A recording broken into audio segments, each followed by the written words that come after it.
Hey there, guys. Oh, what's up, Rean? I see curiosity got the better of you too, eh? No helping that, I guess. I wondered if maybe you'd found out anything about it. Oh, I brought you a little something to eat, too. Oh, thanks. I was just thinking I could use a little sugary pick-me-up to get my brain back on track.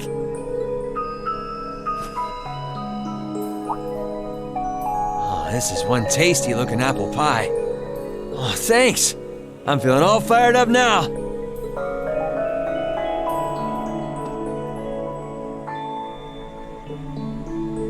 You seem pretty taken with this thing, huh? Can't say I blame you, though. Yeah, it's really amazing. Whatever it is. So, what do we know so far? I'm glad you asked. The deeper I look into it, the more fascinating it seems. It's not just a statue or anything like that. You can see those joints. This thing's clearly capable of movement. And on top of that, it's made of, well, something I can hardly even begin to describe. Some unknown metal, then. It's definitely not iron. And it's not one of those recently discovered special alloys either. It's some kind of fiendishly strong material that has properties of both metals and ceramics. If you knew how to manufacture it, you'd rake in so much money it'd make your head spin. Wow. You think there's a possibility that it might be an ancient artifact? You mean like something from the era before the Septian calendar?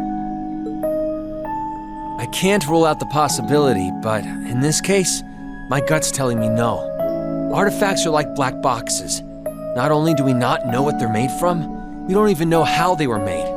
This thing at least shows signs it was put together by some exceptionally skilled craftsmen and engineers. You can see it most clearly in the ornamental detailing and the joints. Oh, I see what you're talking about. Still, that basically sums up everything I do know. I've got no idea when it was made or who could even have built it. It'd help if we could at least figure out something about whoever piloted it, but no such luck there. Piloted?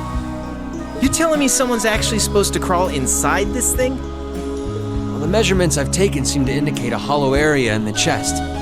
It's just the right size to accommodate a single person. If I could just find some way to get it open. Man, it's hard to imagine that some crazy person used to strap themselves inside this thing and run around. Jellica would be happier than a pig in a mud hole if she could see this. No doubt about that. It's not looking like she'll be able to make it to the festival, though. It's sad things ended up the way they did. Hey, don't you guys go getting all weepy on me now. It's still morning. I'll bet she'll just turn up out of nowhere this afternoon like nothing even happened. And then she'll waltz right into the after party and round up all the hottest babes for herself. Again. Still sore, are we? It feels like so long ago now. To think that was just last year. You're right, though. It's hard to imagine her just staying put when she knows there's a party going on. I mean, I'm not trying to get my hopes up too much, but this is Angie we're talking about. You got that right. But hey, the festival's in full swing. We should be seeing the sights, not poking around down here. What do you say the three of us cruise the campus and see if we can score some honeys? No can do. My sister should be showing up soon, and I promised I'd show her around. Anyway, I'll catch you guys later. All right, have fun. I think I'll pass on the honey hunting, but I guess it's a good time to pack it in for today. I don't want to miss your concert later. Looking forward to seeing what you've been practicing all this time. Well, I hope we don't disappoint.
Sorry for keeping you waiting.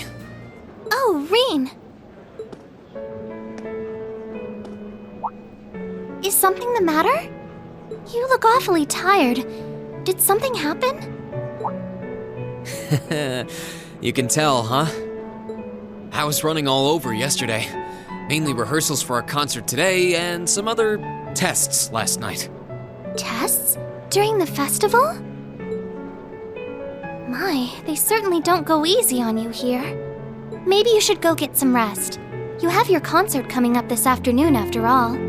I can look around on my own just fine. Though, honestly, if you're not feeling well, I'd rather take care of you. It's nothing to worry yourself over, really.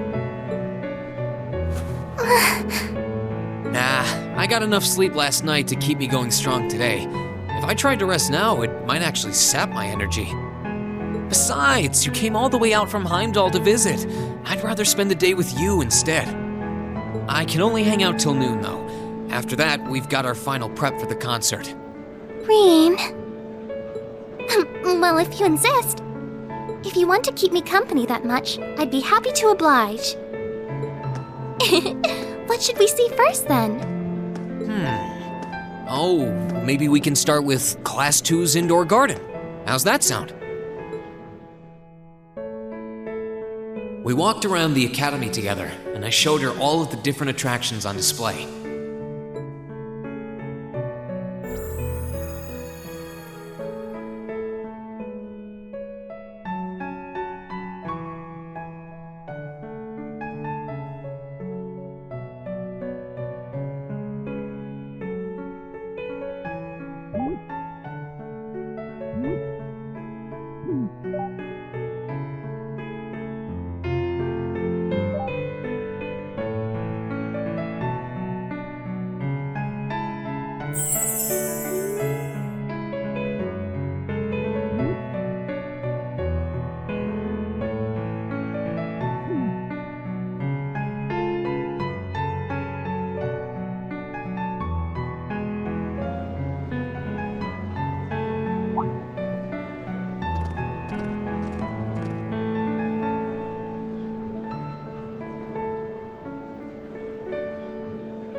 I took Elise around on a grand tour of the festival.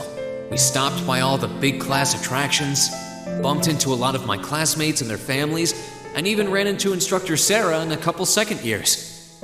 By the time we'd finished seeing everything and chatting with everyone, the morning was nearly over.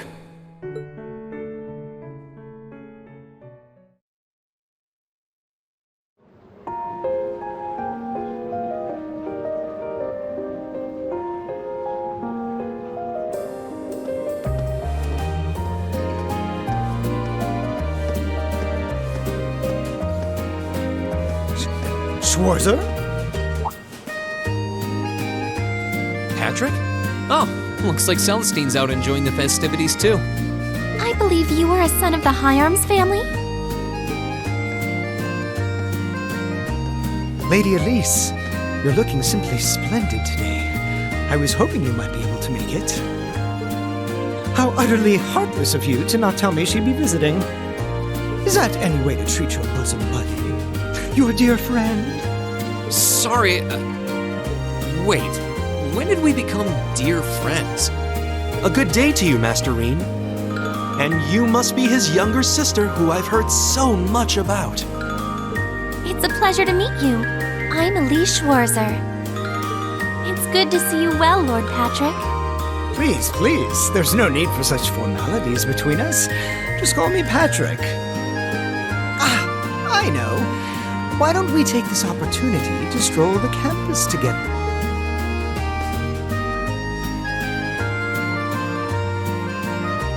Schwarzer, what are you doing?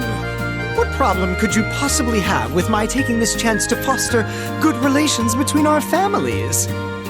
See, that's all well and good, but Elise hasn't made her debut into high society quite yet. Which means it's her brother's duty to shoo away the unwanted pests. Rean? Must you always be such a tyrant when it comes to your sister? Come along, Master Patrick. It would be unseemly to disrupt such a beautiful display of familial dedication. There are still preparations to be made for the operetta, so I suggest we depart to tend to those soon.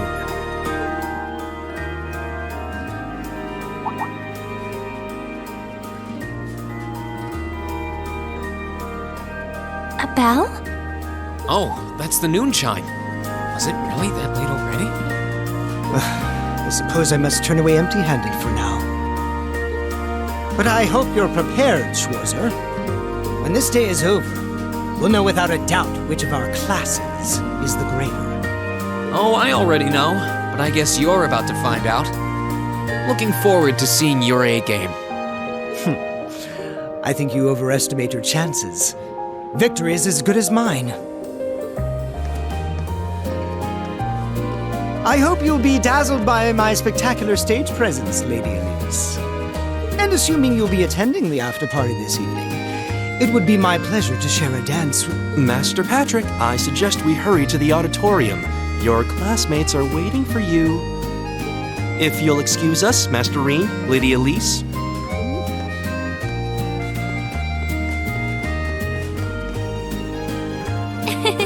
You go to school with some rather amusing people. I would have expected a son of one of the 4 great houses to be a lot less approachable than that. Well, class and titles can only tell you so much. Getting to know Eustace and Angelica really drove that home. At the end of the day, even the most distinguished nobles are more than just their family lineage. Though I can't really say Patrick and I are on the best of terms. Well, if not a good friend, at least he seems to make for a spirited rival, judging by your exchange back there. It's so nice to see all these places you mentioned in your letters, too. I guess you really did make the right decision coming here after all. Yeah, I really did. I feel lucky to have been chosen for Class 7, too.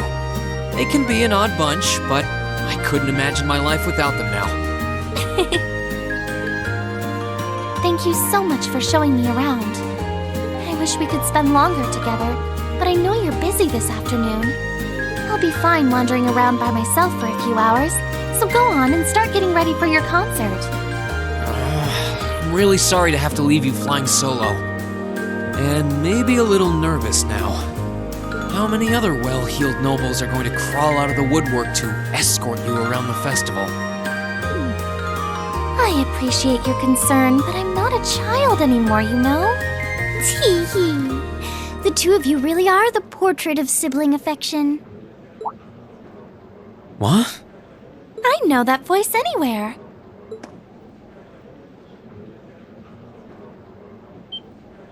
Your Highness!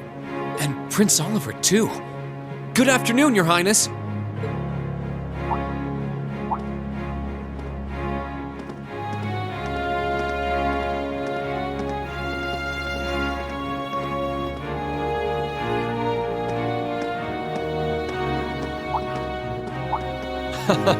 Token position though it may be, I am the chairman of the board. It's only proper that I pay a visit. I would have liked to come yesterday as well, but I'm afraid I was tied up with a few official duties. Can you believe I had to beg him to take me along? But this is the festival! I couldn't miss it! In fact, I haven't seen you since we met at the summer festival. Right. It's a pleasure to see you again, Your Highness. Did you come as their escort captain? Basically. I was asked to step in on short notice to handle the security detail. I've been told Class 7 is performing a concert this afternoon. Best of luck with that. Thanks. Oh yes, when will the concert be starting, by the way? I'm afraid I didn't have the time to do any research beforehand. They'll be starting around 3 p.m. Although I think another of the classes will be performing an operetta before that. Still, you could have at least told me you'd be coming. This isn't the first time you've done this. Well, I was hoping to catch the two of you clutching each other in the torrid embrace of forbidden love. It sounds like your concert is shaping up to be a grand time, though. Would you mind terribly if I tore off my shirt and leapt on stage to join you all midway through? We're mostly just amateurs when it comes to music, so I'm not sure that'd be such a good idea. You know, I don't see Major Vander around. Is he not with you today? Unfortunately not. You've probably heard a few rumblings about it already. But there's been another development in the Crossbell situation today. I thought so. The Imperial Army is considering military action, aren't they? Well, try not to worry yourself about that right now. If it helps put you at ease, I can't really see there being a war, regardless of what happens. The gulf in military power between our two nations is far too wide. It would be suicide for them to try to fight us. The Calvard Republic isn't standing idle either, so I imagine it'll end up a deadlock between superpowers. Under ordinary circumstances, I probably would have passed on coming today. But I thought that coming here with Alphen might actually alleviate tensions. Governor Regnitz, Rufus, and Chairman Arena are all here as well. I would presume they share the same opinion. But right now, you've got a concert to give, and I want you to focus all your energies on making it one to remember. Not for me or Alphen, or even for your schoolmates. Do it for yourself. Thank you, Your Highness. We'll give it all we have up there today. What's all this chit-chatting over here, you two? Care to let us in on your little gentleman's club? And spill the secrets of our man-to-man bonding? Perish the thought. Anyway, Alphen and I would be happy to escort Elise around while you're indisposed. We'll bring her along to your concert, of course, so you needn't worry about a thing. Thank you, Your Highness. I'd really appreciate it. Thank you very much. Good luck. I'll be praying for your success. I look forward to seeing you shine up there on the stage.